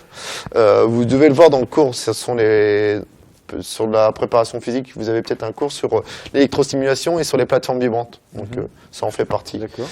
Oui, et du coup on a investi beaucoup. Une banque nous avait, on a été voir un comptable, on a fait un business plan, on a fait un prévisionnel, etc., etc. C'est la même chose, business plan et prévisionnel. Vous voyez, je suis toujours dans la relation avec ton parcours, etc. Ce qui est drôlement intéressant, c'est que ta valence action-co que tu as passé en terminale te resserre plus tard. Mais complètement. Hein. Et à l'inverse, si je reprends Nicolas Ménard d'il y a 15 jours, Nicolas nous dit, moi j'ai fait maîtrise management du sport. Et aujourd'hui, il est enseignant d'EPS, alors pas d'EPS, de tennis depuis plus de 10 ans, dans une structure, comme il dit, je suis un petit club, mais il s'occupe de la pub, il s'occupe des sponsors. Donc, ce que je veux dire par là, c'est que la pluridisciplinarité des STAPS, mais de votre formation, est hyper importante. Ah oui, ça te resserre. Un jour ou l'autre, on a toujours besoin. Toujours besoin. Et là, dans ce que tu te lances, eh bien, l'Action Co te sert parce que public postage, parce que trouver un comptable, parce que faire des devis, faire des factures, ce genre de choses. Donc ça m'a servi. Donc là, tu aurais pu faire une maîtrise de management du sport. J'aurais pu. Et je pense que ça m'aurait plu. Ça m'aurait plu. Donc je crée avec Guillaume à Caen la forme. Donc je quitte mon boulot de la ville de Caen. Et puis après on décide de se séparer après mon aventure Mali parce que on n'a plus les mêmes visions, on n'a pas le même âge, on a 10 ans d'écart. Moi je me basais plus sur du semi-personnalisé parce qu'à l'époque on prenait une personne à la fois. Donc hop, diapo d'après. Qu'est-ce que tu entends par semi-personnalisé ? En fait, alors là, on était sur du personnalisé. Semi-personnalisé, c'est-à-dire que je peux coacher plusieurs personnes à la fois. D'accord. C'est-à-dire descendre le coût horaire pour les clients et en fait, pouvoir proposer, prendre 3-4 clients à la fois. Donc ça reste quand même personnalisé. Ça reste personnalisé parce que je les coach, ils ont chacun leur plan d'entraînement. Et au préalable, comme je disais tout à l'heure, je fais vraiment un bilan complet. J'ai créé un bilan où donc voilà, au début, j'ai un questionnaire sur la santé. Je pose des questions sur son passé sportif, sur sa vie de tous les jours. Comme ça, je fais un diagnostic, tout à fait. Ensuite, on fait différents tests. On calcule le poids, la masse graisseuse, masse musculaire, masse hydrique, etc. On prend des mesures. On fait des tests de souplesse, de proprioception de mobilité, savoir s'il a un déficit musculaire où on peut travailler. Et je finis par un test d'effort pour évaluer sa VMA, donc sa vitesse maximale aérobie, et aussi sa fréquence cardiaque à l'effort, jusqu'où son cœur monte pendant l'effort et combien de temps il met à récupérer. Vous voyez qu'en termes de savoir et de connaissances, Romain est au top là. Hein. Donc tout ce que vous apprenez dans vos études doivent vous servir. Alors on parlera du côté pratique, parce que toi tu as fait beaucoup de choses pratiques qui t'ont permis de mettre les choses, toutes ces connaissances en action. Tout à fait. Hein, ça c'est primordial. C'est vrai que la période est difficile pour vous en ce moment, chers étudiants, parce que les clubs sont fermés, les associations ne peuvent pas forcément fonctionner. Néanmoins, il faut être force de proposition, il y a quand même des structures, on peut encore fonctionner en plein air, il y a quand même des structures qui peuvent vous accueillir. Tout à fait. Et là, il va y avoir, quand ça va reprendre la vie normale, et pour moi, j'ai confiance, ça va reprendre rapidement. Oui. Il y a les clubs, je pense que l'État, et c'est même sûr, va rouvrir des aides, ils vont avoir besoin de monde, ils vont avoir besoin de soutien. Il va y avoir une grosse explosion, tu as raison. Ouais, et prenez le bon wagon. Prenez le bon wagon et il va y avoir des choses à faire. Mais ça, il faut y aller par vous-même. N'attendez pas que ça arrive vers vous. C'est aller frapper. Frapper, on vous ouvrira toujours la porte. Et si on vous la referme, c'est pas grave. Allez à la porte d'à côté. Jusqu'à que quelqu'un vous ouvre la porte. Complètement. Faut insister. Faut insister. Voilà, faut insister. Adrien nous l'a bien montré la semaine dernière parce que le domaine de la préparation mentale en Normandie, c'est pas forcément quelque chose de très très exploré. Ouais, et puis. Enfin, je parle Normandie, Basse-Normandie, ce que je connais. Moi, je connais encore plus du côté volleyball. Donc là, le volleyball, c'est one again. Et ça commence à venir. Ouais. Et Adrien nous l'a montré, hein, c'est que il ouvre les portes là. Ouais. Et des structures comme le centre de Normandie Ouais. commencent à allouer un budget, donc voilà, il ne faut pas avoir peur, mais il faut également, et c'est une période de transition en ce moment, en plus de votre licence, pourquoi pas chercher à vous diplômer ailleurs. Et oui, puis peut-être que ça va vous ouvrir d'autres portes, et puis peut-être que vous allez découvrir quelque chose qui va vous plaire, et puis vous allez vous dire peut-être comme moi, non, ça en fait, ça me plaît pas, et j'ai plutôt envie de faire ça. Tout à fait, tout à fait. Donc en 2012, continue, on avance. voilà, donc je rentre de Bamako, après la CAN, parce qu'on a fait là aussi la Coupe d'Afrique des Nations, où je disais on avait fini 3e, donc hop, on décide avec Guillaume comme un accord, donc qui me rachète mes parts, et je crée Sport Toi Bien.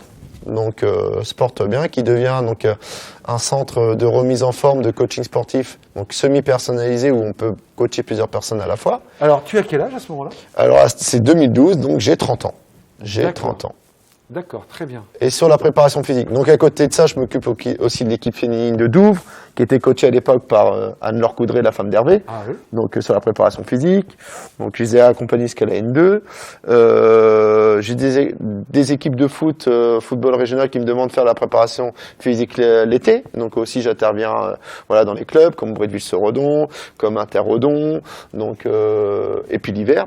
Le chemin vert, donc en plus de mon métier en fait. D'accord. D'ailleurs, il faut te trouver du temps là. Hein. Ouais, mais ça devient une passion. Ça devient une passion.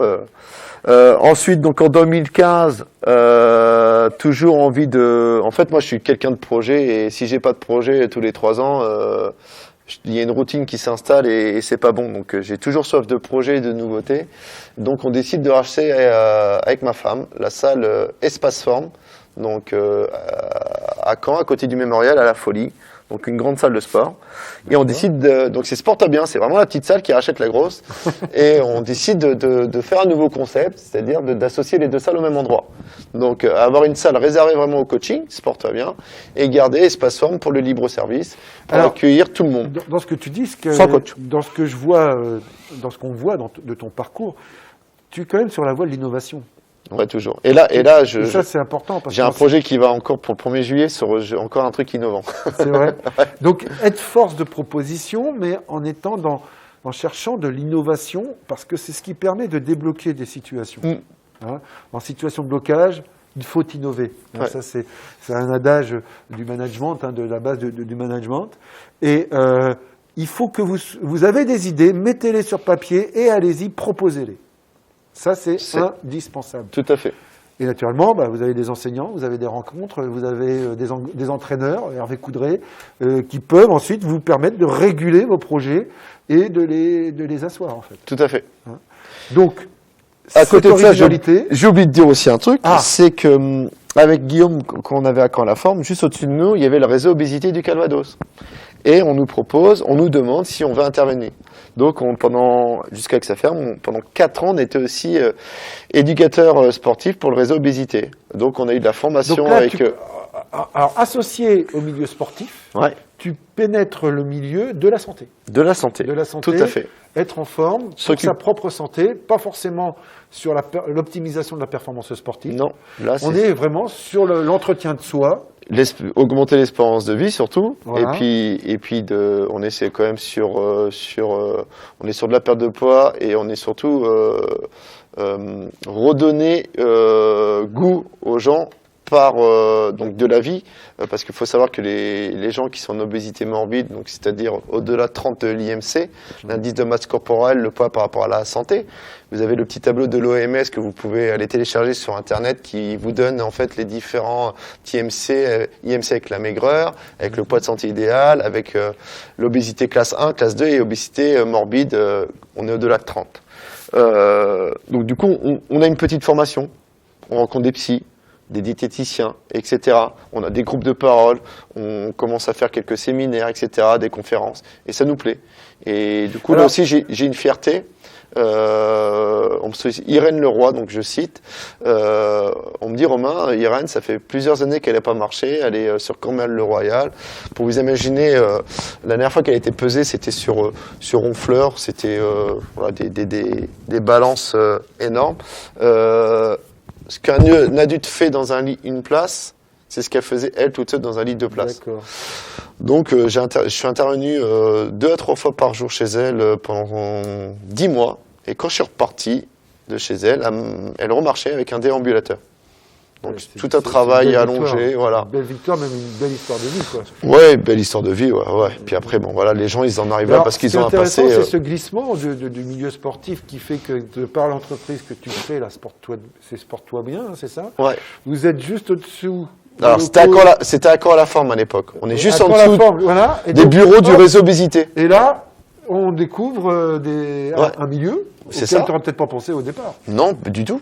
Donc, vous voyez, une fois de plus, l'opportunité, et on crée l'opportunité. Tout à fait. Et naturellement, j'imagine que tu es allé frapper à la porte du réseau obésité. À l'époque. Voilà. En fait, c'est plutôt la dame qui est venue frapper à d'autres portes.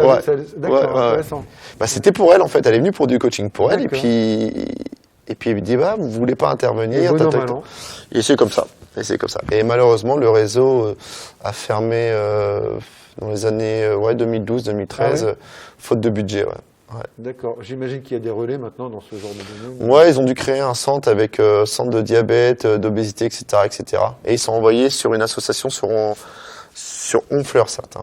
Ça fait loin quand même. Donc, tu crées cette innovation c'est avec ta femme que tu rachètes? Oui, du coup, ma femme a quitté son poste. Elle était directrice à la MJC du Chemin Vert, du centre de loisirs.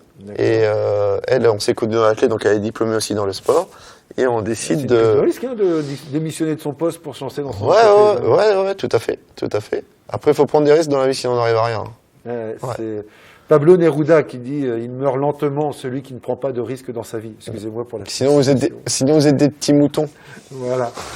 Donc là, ça y est, c'est parti. C'est parti. Donc elle, pour rôle, c'est tout ce qui est comptabilité, gestion et gérer un peu Espace Forme, l'accès libre. Et puis moi, je reste sur Sport bien. Puis je la forme aussi à ma façon. D'accord.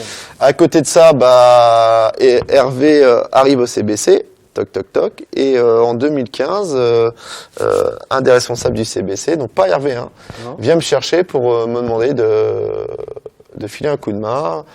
L'équipe était classée milieu de tableau, en fait. Donc elle était encore en élite à l'époque? Non. C'était avec Thomas Corneli. Voilà. D'accord. Donc j'arrive cette année-là. Et voilà, donc j'apporte un peu ma petite touche. Avec Hervé, on bosse ensemble, plan du plaisir. Et on finit champion de France. Donc vous avez aussi le docteur Bello à la droite, qui est le médecin du Stade Malherbe. Donc voilà, toute cette équipe. On a... moi, je suis au milieu. Vous êtes champion de France de National 1 et vous accédez à la Pro B. À la Pro B. Et ça faisait... Et c'est Hervé Coudray qui est quel coach et qui... J'ai pas mis la photo, est-ce que je l'ai mise? Je l'ai pas mise parce que j'en avais préparé. Et en fait, il finit en plus entraîneur de l'année. Donc il prend le diplôme d'entraîneur. Ouais. Donc fière récompense pour lui parce que lui, Hervé, il finit du monde féminin. Il n'était pas très connu au début dans le monde masculin. Donc un coach féminin arrive. Donc il a montré. Une fois de plus, tu es associé à cette aventure. Voilà. Sympa, hein. Donc je reste 2 ans avec lui. Donc on fait cette année-là, on monte en Pro B, on se maintient. Hervé n'est pas. Gros maintien d'ailleurs. On se maintient, ouais. C'était un peu dur parce qu'on a eu pas mal de blessés. Blessures, hein, et c'est toute l'histoire du CBC en fait. Il y a toujours des blessés. Non, mais en fait, tu sais, c'est des contrats qui durent C'est vrai, on C'est entend bien. beaucoup de choses dans les médias et tout, mais c'est des contrats qui sont courts. Des fois, t'as des joueurs, ils sont là 2 mois, 6 mois, 10 mois. Ils te disent qu'ils sont en très bonne santé. Et que dalle. Il y en a, ils arrivent, ils sont blessés, ils le disent pas, ils prennent leur contrat. Puis après, quand tu t'entraînes 2 fois par jour, ou quand t'étais off, ou quand tu reviens des États-Unis, que t'as pas fait de préparation physique, ça pète. Et Ça malgré pète. tout, vous avez réussi le maintien. On s'est maintenu. Donc ça, c'est l'équipe qui a été championne de France. D'accord. Donc Ludo Shell aussi, qu'on voit un petit peu là-haut, qui joue toujours. Tout le monde joue encore. Hein. Ils sont à nouveau en N1, là. Là, ils sont en N1. Donc Bryson Pop, ce qu'on voit en deuxième complètement à gauche, est-ce qu'on voit si je mets ici là, ici, Bryson Pop, ils jouent toujours. Et là, ils sont premiers. Le CBC est premier. Ils sont premiers en Ouais. N1, là. D'accord. Ouais. Donc on a eu de la chance d'avoir une belle pub. Et ils ont le droit de jouer, là, en ce moment? Ils jouent à huis clos. Et tous les matchs sont retransmis sur Ils n'ont Facebook. pas le droit, je crois. Le basket, si, ils peuvent. Le hand. Non, parce que Non, je crois pas. Il y a que le basket. HB est à l'arrêt, là. Ouais. Ils s'entraînent, mais ils ne Ouais. jouent pas. Mais le basket, ils Il y avait peuvent. un étudiant là, qui est dans l'équipe hier, il me disait qu'il jouait pas. Non. Et le CBC, à l'heure actuelle, est dans la poule. Parce qu'au volley en élite, on joue. Hein. On joue aussi. Ouais, mais c'est les histoires. Est-ce que c'est pas l'histoire de contact, ce genre de choses? Je sais pas. Bah, pour toi, au basket, Je sais pas. il y a du Ouais, mais contact. futsal, regarde, futsal, ça joue pourtant. Le futsal, le futsal, ça joue aussi. en Ligue 1, Ligue 2, ça joue. Alors, je sais pas pourquoi le hand ne joue pas. Alors. Faudrait demander aux Est-ce que spécialistes. ouais, mais est-ce que parce que eux, ils sont considérés un peu comme pro en N1. Est-ce que le hand, Caen est une équipe professionnelle. Il y a 2 équipes professionnelles. ouais, sur mais chaque pas pays. le championnat. Est-ce que Alors, pas le championnat? championnat, alors. Je sais pas. Je voudrais pas dire de bêtises, Non, surtout on à la va pas parler. Mais donc, bon, c'est pas le sujet. Donc voilà, on va pas s'égarer. Donc cette aventure-là, hop, je reviens. Donc pendant 2 ans, toc, on en est où? On en est là. Donc je vous ai dit, j'avais aussi l'équipe féminine de basket. Et puis je continue à me développer au niveau de la salle, de la structure. On accueille des joueurs pros. Et depuis 2016, c'est là que je voulais revenir, je deviens formateur et responsable de la mention B du BPAG2F. Explique-nous tout ça. Qu'est-ce que le BPAG2F? C'est un brevet professionnel, c'est les enseignements brevet d'État du métier de la forme. D'accord? Donc mention B, ça correspond à tout ce qui est haltérophilie, musculation, et mention A, tout ce qui est cours collectif. Donc vous avez beaucoup de théorie, d'accord, mais aussi beaucoup de pratique. Donc pratique, c'est de la pratique personnelle, mais aussi pratique en tant qu'encadrant. Vous devez faire un stage dans une structure, donc que ce soit associatif, privé ou professionnel, d'accord. Vous devez valider des heures, vous devez monter un mémoire, vous devez faire un projet. Donc lors de ce projet, vous devez faire l'analyse de la structure, vous devez monter un prévisionnel, vous devez mener une action pour soit développer votre structure, soit fidéliser la clientèle ou apporter une nouveauté. Donc vous devez monter un projet de A à Z avec tout ce qui est aspect administratif, organisation. Vous devez calculer le coût de revient, le coût de rentabilité, etc. Donc vous avez des cours qui vous apprennent à faire ce genre de choses. Et vous avez aussi plusieurs examens en fonction de la façon que vous coachez les gens. Donc vous prenez 1 ou 2 sujets dans l'année et vous avez une planification à faire, des plans d'entraînement sur du long terme. Donc en général, vous avez 2 cycles à me présenter.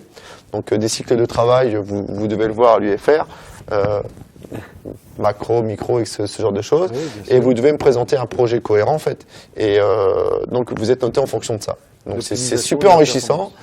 Donc alors, petite question. Ouais. Comment tu deviens formateur du BPA Eh ben un organisme est venu me chercher parce qu'il commençait à me connaître et pour trouver c'est un peu compliqué on va dire de trouver un prof ou un préparateur qui fasse ces cours-là, et puis en fait, on les met de l'expérience aussi. C'est le fait que tu es pignon sur rue qui fait que, à un moment donné, tu as ton expérience. Ouais, mais voilà, et puis la personne me connaissait aussi. Et puis le fait aussi que j'ai une grande salle, parce que du coup, l'organisme de formation est dans ma salle de sport.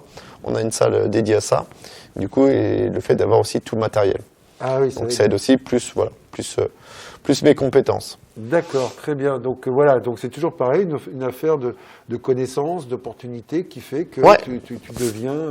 Voilà, on m'a sollicité. Tu deviens sollicité. Voilà. Et puis Hervé aussi en dessous, j'interviens pour la Ligue de Normandie de basket sur tout ce qui est CQP, BP, plus récent, recyclage 2018, entraîneur. Ouais. D'accord.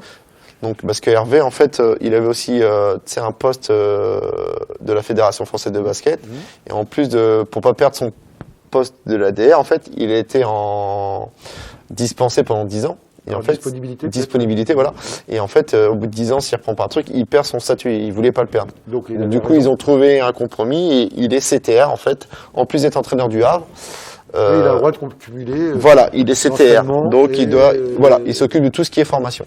Alors ça, c'est intéressant. Bon, il s'agit d'Hervé, mais effectivement, en tant que c'est quand même un poste important d'être titulaire de la fédération, du ministère Jeunesse et Sport en l'occurrence. Tout à fait. Et ça aurait été dommage qu'il perde son. Lui, pareil, c'est un diplôme qu'il a passé. Il a fait STAPS Rennes, Hervé, et puis il a passé le diplôme de l'ADR, en fait. Et il est content de l'avoir passé parce que ça lui, 10 ans après, avoir quitté l'ADR, ça lui ressert toujours. Alors, malheureusement, Hervé Coudray n'avait pas le temps, parce que tu l'avais contacté. Oui, je l'avais contacté, ouais. Qu'il vienne nous voir, mais avec ses préoccupations professionnelles, il n'avait pas le temps. Mais bon, la perche est lancée. Bon, je vous l'amènerai, on fera, je pense ce qui serait bien, c'est d'animer une petite conférence autour de nos expériences, etc.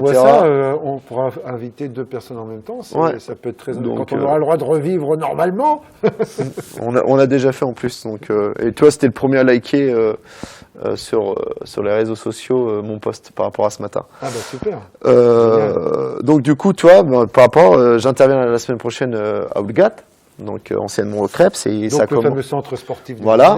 Donc il fait passer, je crois, des CQP. C'est Benoît Corroyer, je crois, le directeur, c'est ça. Il me semble. Donc je crois que c'est niveau 2 la semaine prochaine, et sa commande, ça a été de comment développer à l'aide d'un circuit training l'explosivité et la force. Donc en fait, je vais leur faire un cours à base de pratique, en fait, avec des vidéos, ce genre de choses.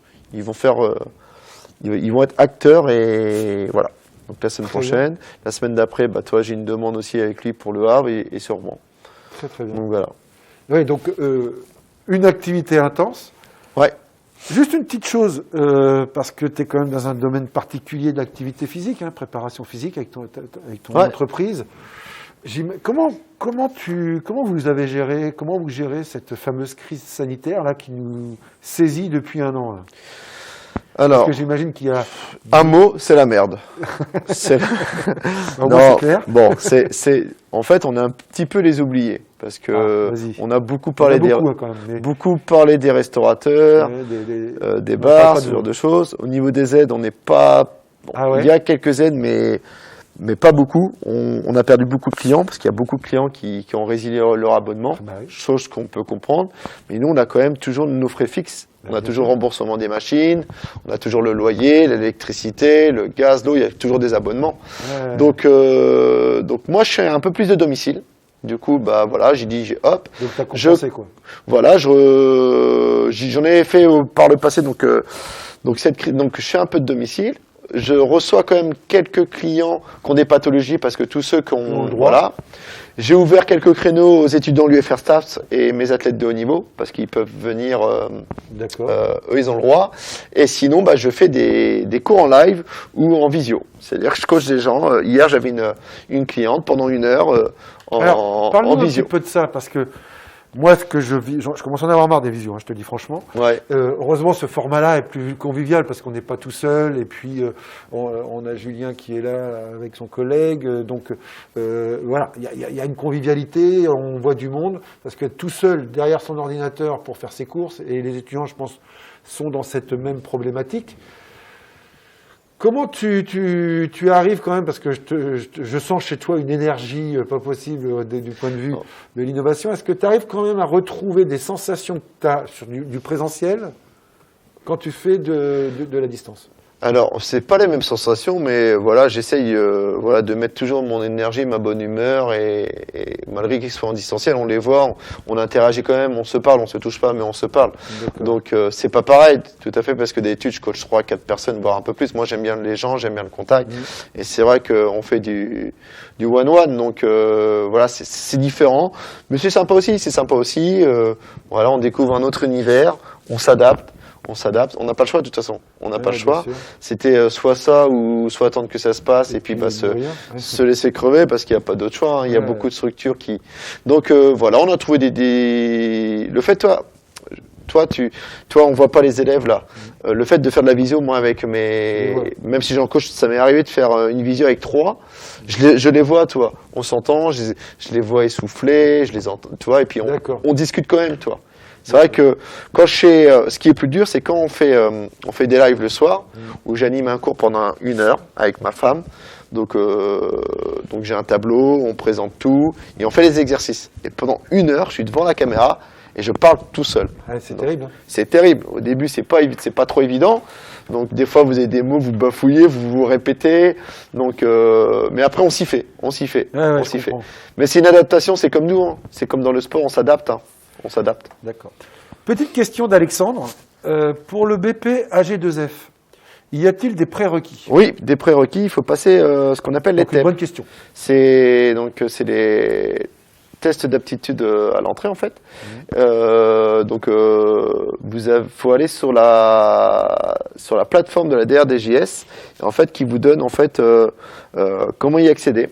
Et ensuite à partir de là vous avez des dates. Vous prenez contact avec un OF, un organisme de formation qui fait passer ce genre d'examen. Donc vous avez c'est de la pratique. Hein. Par exemple pour la musculation, vous avez des tractions à faire. Vous avez un nombre de tractions à faire, vous avez un développé couché en fonction de votre poids de corps, donc je crois que ça doit être 4 ou 6 répétitions à 80%, vous avez des squats complets à faire, vous avez un test d'effort, vous avez le léger bouché, donc voilà, il faut atteindre le palier, il faut avoir validé le palier 8, il faut arriver au palier 9, sinon si vous échouez dans une seule des disciplines, vous êtes recalé, vous ne pouvez pas rentrer dans l'organisme. Vous avez aussi le test de premier secours, à passer, donc qui est important. Et voilà. Et ensuite, vous avez un petit écrit avec l'organisme de formation. En général, on vous pose la question comment vous voyez l'avenir du sport. Donc voilà, c'est une question assez ouverte. Ouais, bien sûr. Et puis ça vous permet de voir aussi vos motivations. Ce qui permet de voir aussi faire une prospective. Tout à fait. Et puis voilà, votre manière aussi de réfléchir, puis aussi votre niveau d'orthographe. Parce que lorsqu'on corrige les projets, tu dois le voir, les projets et les planifications, c'est incroyable. Très bien, Romain, vas-y, insiste. Les fautes, relisez-vous, s'il vous plaît. Vous avez maintenant des logiciels avec correcteur d'orthographe, s'il vous plaît. Ouais, c'est important, c'est important. Encore, je trouve qu'ils se sont un peu améliorés cette année. Alors, c'est peut-être parce que je suis exigeant par rapport aux étudiants que je suis, mais j'ai pas eu trop de problèmes de ce point de vue dans les rapports d'étape là. D'accord. Ça va à peu près. Mais je pense qu'il y a peut-être, alors je sais pas, peut-être parce qu'à force de le répéter, on a forcément. Donc là, je vous ai mis quelques photos pour vous dire ce que c'est la préparation physique. Vous avez, je peux me lever ou pas, ou on va me voir si je me mets là-bas? Non, alors je peux faire là avec ma souris là. Désolé. Voilà. Donc sur la première diapo à gauche là, vous avez Ludovic Schell, donc qui revenait après une blessure à l'ischio-jambier et une élongation. Donc on recommence un petit peu de travail d'appui et de vivacité. Donc on fait un petit peu ce qu'on appelle la pliométrie basse. Pliométrie basse, ça veut dire c'est des sauts pas trop hauts et c'est des sauts horizontaux. D'accord. Tout ce qui est pliométrie haute, c'est des grands sauts verticaux. D'accord. Vous avez dû le voir en cours. Qu'on utilise au volleyball énormément. Exactement, au hand aussi. Voilà. Et du coup là c'est un travail d'appui, de vivacité donc très réactif, avec des petits sauts et des changements d'appui.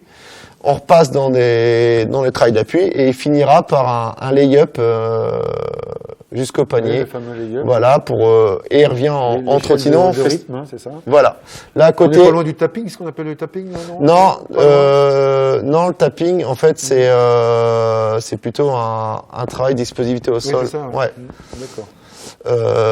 Je ne l'ai pas mis. Donc là, on a BJ Montero, qui avait une opération au genou, qui a eu des difficultés, et voilà, donc en phase de rééducation de reprise, avec Greg Tondic. Donc on travaille, beaucoup de travail au niveau d'échelle de rythme. Donc on s'aperçoit, vous voyez peut-être pas trop, mais que son appui il est trop vers l'avant, donc il manque de force dans son quadri, il faut travailler un petit peu sur le vaste externe. Ici pareil, enfin voilà. C'est une vidéo, donc faut la voir dans son ensemble, dans sa globalité. Donc je vous ai mis plusieurs exercices. Donc là, Ludovic, il est poste 2. Donc c'est quelqu'un qui joue sur le côté. Donc c'est pas un grand de l'équipe, mais c'est un shooter, c'est un meneur d'hommes. Et là, on a le petit Bastien Bautier qui était en équipe de France U19, qui était prêté par Nancy. Et là, pareil, on fait un travail d'explosivité. Il a une mesure combien, le petit? 2 mètres et des bananes.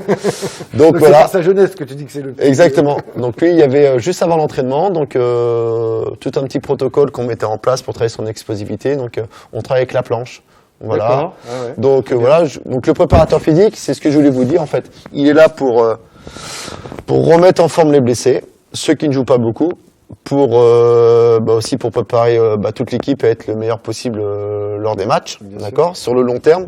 Donc ça se fait pas comme ça, vous avez une planification à tenir aussi, vous pouvez pas faire tiens aujourd'hui j'ai décidé de faire la muscu, on va faire ça, non, tout est planifié, Donc ça, gros travail au STAPS là-dessus. Ouais, c'est important de les vérifier.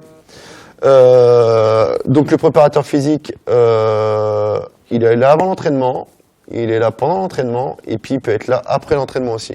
Donc c'est un gros job.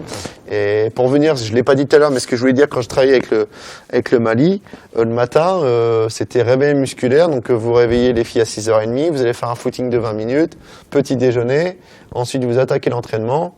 Donc il y a toujours du travail. C'est ce qui est enrichissant. Vous avez beaucoup de boulot. Vous avez beaucoup de boulot, vous touchez à tout, voilà, à tout le corps humain. C'est très bien parce que c'est jamais redondant, c'est jamais la même chose.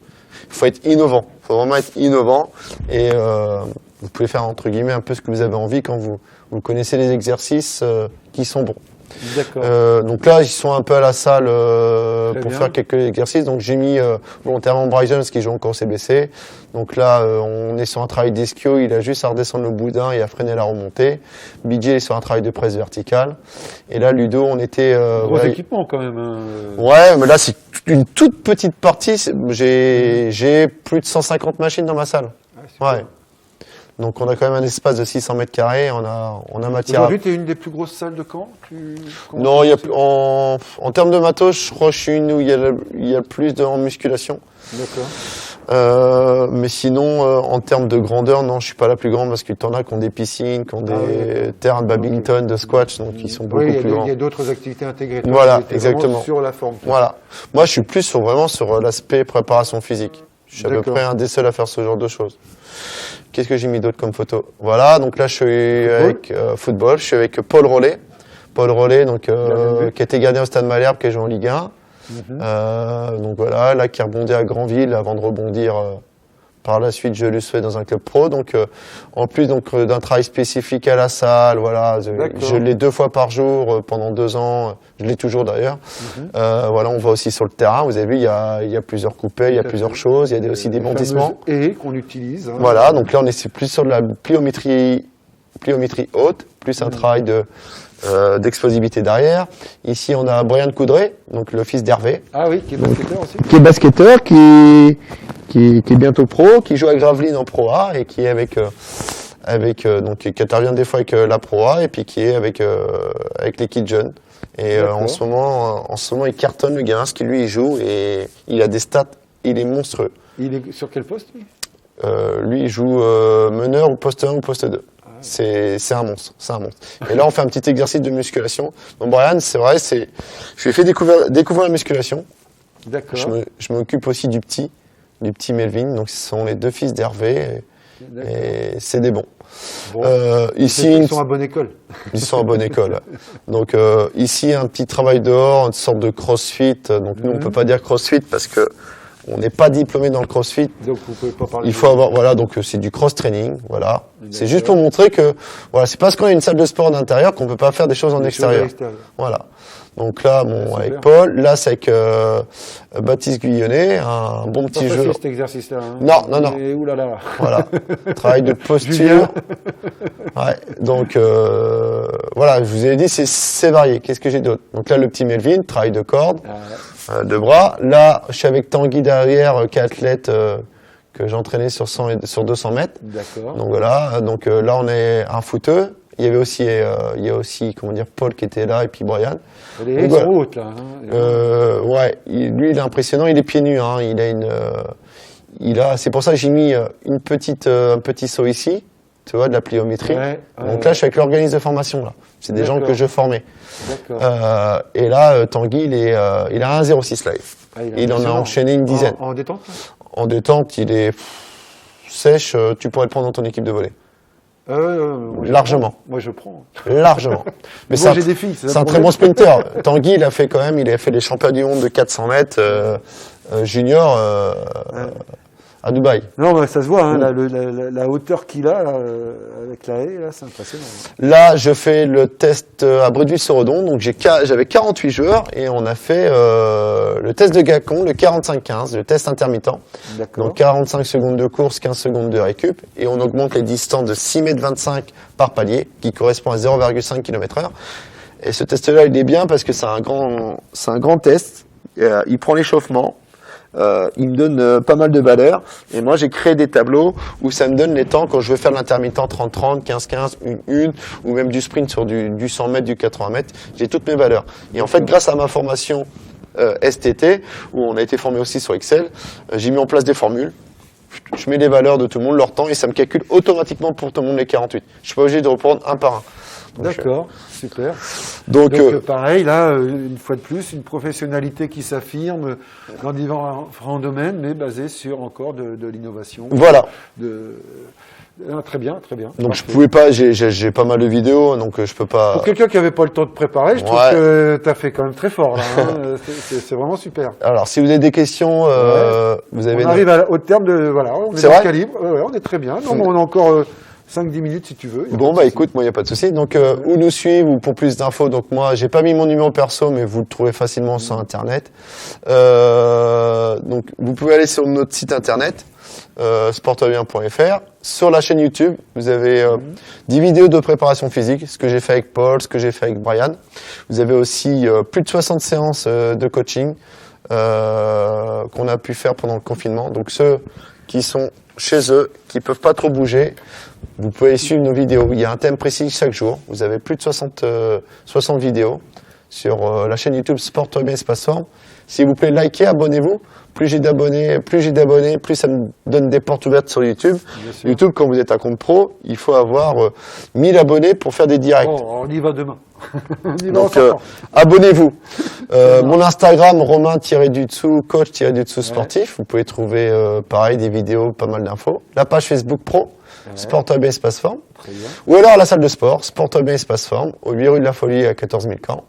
Donc, je vous dis, Sportbien, il est vraiment basé sur le coaching personnalisé et la préparation physique. Et Espace Forme, c'est une salle de musculation de cardio en libre accès, 7 jours sur 7, de 6h à 23h avec badge. Quand c'est ouvert, hein, parce que là, me dites pas, est-ce que Romain, je peux venir? On est fermé. Super, très bien, merci. À part les étudiants STAPS, vous pouvez. Oui, parce qu'ils ont un statut particulier. Parce que vous avez un statut particulier, vous pouvez aller dans les salles de sport. Sur rendez-vous, par contre. Petite question, parce que voilà, ta professionnalité est quand même très très riche. Ouais.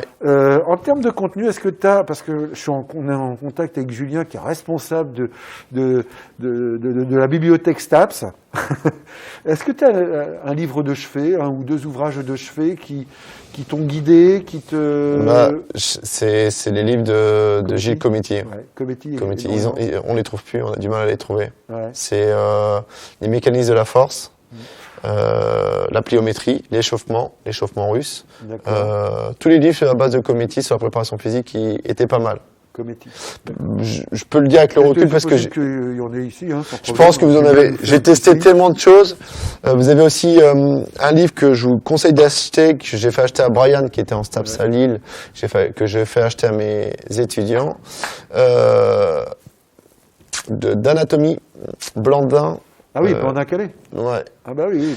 Donc là, c'est celui avec lequel je me suis formé. Ouais. Il vous faut ce livre-là. Vous avez le schéma de coupe, vous avez tout. C'est bien écrit. J'ai la vieille édition, moi. Hein, et vous l'avez, je pense, à la BU. Il est top. Vous pouvez l'avoir. De toute façon, c'est le livre de chevet en anat. Hein, je pense faudrait demander à Benoît. Mais je crois que à l'époque, c'était ce livre-là. Et le Blandin-Calais. Il est top, ce livre-là, et permet de comprendre, en fait, d'associer les os et les muscles du corps humain. Vous pouvez l'avoir sur Amazon, sinon. Donc naturellement, si vous voulez vous lancer dans la préparation physique, les connaissances anatomiques du corps humain sont indispensables. Hein, Tout à fait. Tout à pour fait. savoir les faire travailler. De la bioméca aussi, j'imagine.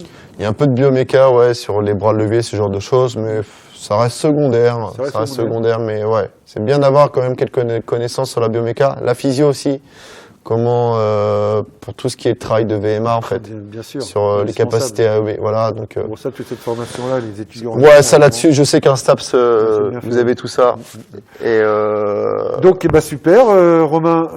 On a, tu vois, une bonne heure et demie de conférence. Donc, bon, ça passait on vite. arrive au terme. Les étudiants, c'est le moment, si vous avez encore quelques questions, une ou deux questions, c'est le moment de les poser. A priori, tu as dû être très prolixe parce que les étudiants, il y a eu quelques questions, mais bon, voilà, c'était particulièrement complet. Ou alors ça dort. Pas forcément, non. En général, non, on peut leur faire confiance. Ouais. J'ai assez confiance dans mes étudiants, de toute façon ils savent, hein, ils n'ont pas le choix. Ouais. Mais non, mais en général, quand voilà, Après, moi, pour venir sur les étudiants, je travaille quand même beaucoup avec l'UFR. Oui. Chaque année, j'accueille quand même des stagiaires, et chaque année, je fais une lettre de recommandation, et ils ont toujours été pris. J'ai toujours envoyé un étudiant de l'UFR STAPS faire Dijon.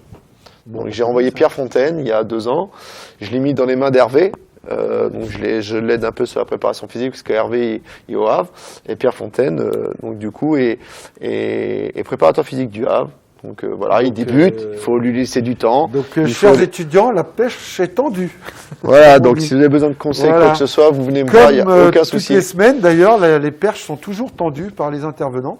Donc voilà, un format toujours aussi agréable. Et puis surtout, un grand merci à toi, Romain. Avec plaisir. Parce que c'était très très riche, une fois de plus. Merci. Et puis, donc la conférence, hein, Julien, tu nous le confirmeras, on t'enverra le lien pour que tu puisses la voir. Et ça demande un petit peu plus de temps parce que ça demande du travail. Je remercie encore une fois Julien et puis son collègue qui était là avec nous aujourd'hui. Fabrice. Fabrice, voilà. Et donc encore merci à toi, Julien, pour le gros boulot que tu fais. Parce que sans toi, les étudiants ne pourraient pas avoir accès à cette qualité d'intervention de nos conférenciers. Eh bien, enchanté d'avoir fait ta connaissance physiquement, on va dire. Hein, et puis, je pense qu'on va ouvrir les portes de plein de choses en termes de collaboration. C'est bien. Avec plaisir. Merci beaucoup. Les étudiants, si vous avez des questions, vous n'hésitez pas, je suis joignable, vous venez sur Messenger, voilà, n'hésitez pas. Bien sûr. Même si vous voulez faire un peu de sport. Pour les étudiants qui sont chargés de faire le compte-rendu, on aura un cours particulier là-dessus. Mais prenez de l'avance, hein, vous avez de la chance d'être dans les premières conférences. Prenez de l'avance pour déjà rédiger vos comptes-rendus sur les différentes conférences. Important aussi, on est en ligne et je le précise, je n'ai pas dit les autres semaines, tu auras accès au compte-rendu, bien sûr. Ouais. Hein, on te le transmettra. Et puis, généralement, je fais un petit book. Et il y a toutes les conférences qui sont regroupées dans un petit book. Quoi. On va super. Voilà. Écoutez, merci beaucoup, Romain. Merci à toi, Frédéric. De t'accueillir. Et bonne journée à tout le monde et surtout validez votre année, c'est hyper important. Prenez soin de vous et faites attention avec les gestes barrières. Bye bye tout le monde. Ciao.